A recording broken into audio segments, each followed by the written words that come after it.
Actually কংগ্ৰেছৰ লাজ বুলি একো নাই। ই এটা কংগ্ৰেছ এনেকুৱা এটা দল যাৰ শৰীৰত লাজ শব্দটোৱে শোভা নাপায়। যিটো কংগ্ৰেছ দলে জৰুৰী অৱস্থা আনিলে, যিটো কংগ্ৰেছ দলে সংবিধানক নিলম্বিত কৰি ৰাখিছিল, যিটো কংগ্ৰেছ দলে গণতন্ত্ৰক ভৰিৰে মোহাৰি হত্যা কৰিছিল, সেই কংগ্ৰেছ দলে সংবিধানক লৈ সমদল কৰাটোৱে এইটোৱে বুজায় যে কংগ্ৰেছ আৰু কংগ্ৰেছীয়ে লাজৰ প্ৰতিভাষা কি বা লাজ বুলিলেনো কি বুজায় তাক নুবুজায়, আৰু তেওঁলোকক নিলজ্জ বুলি ক'লেও অত্যুক্তি কৰা নহ'ব।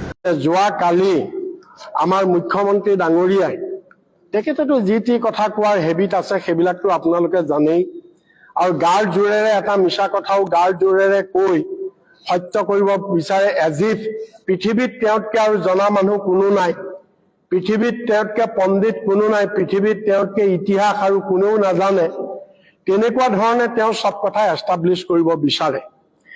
যোৱাকালি তেওঁ ইমান চৰম পৰ্যায় পাইছেগৈ তেওঁৰ অহংকাৰ।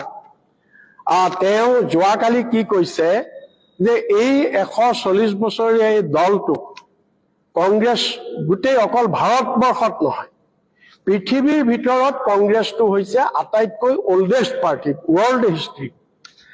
এই পাৰ্টিটোক তেওঁ যোৱাকালি কৈছে, কি বুলি কৈছে যে কংগ্ৰেছ এটা নিৰ্লজ্জ পাৰ্টি, কংগ্ৰেছ লজ্জাহীন পাৰ্টি, কংগ্ৰেছত লাজ শব্দই শোভা নাপায়।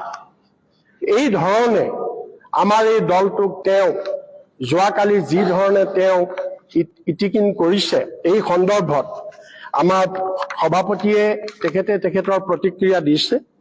আৰু আজি আমি অসম প্ৰদেশ কংগ্ৰেছ কমিটিৰ তৰফৰ পৰা আমি মুখ্যমন্ত্ৰী মহোদয়ক আৰু বিজেপি দলক আমি 4টা প্ৰশ্ন হৈছে নিৰ্লজ্জ দল, সেই সন্দৰ্ভত আমি তেওঁলোকক 4টা প্ৰশ্ন কৰিব খুজিছো।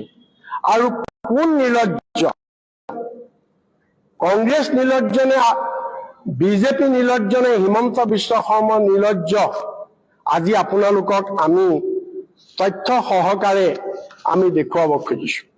তাৰ আগতে মাত্ৰ এটা কথা কৈ ল'ব খুজিছো যে হিমন্ত বিশ্ব শৰ্মা তেওঁৰ অহংকাৰ ইমানেই পালেগে যে তেওঁ কংগ্ৰেছৰ যিটো দলত লালন পালন হৈ, যিটো দলৰ পৰা তেওঁ ক'ৰ আছিল আপোনালোকে জানে, আমি সেইবিলাকলৈ নাযাওঁ, যে যিটো দলত লালন পালন হৈ তেওঁ আজি অসমৰ মুখ্যমন্ত্ৰী হ'ব পাৰিলে, সেইটো দল অৰ্থাৎ তেওঁৰ নেচাৰটো কি, যিখন থালত খাই আছে সেইখন থালতেই তেওঁ বিস্তাৰ ত্যাগ কৰিছে।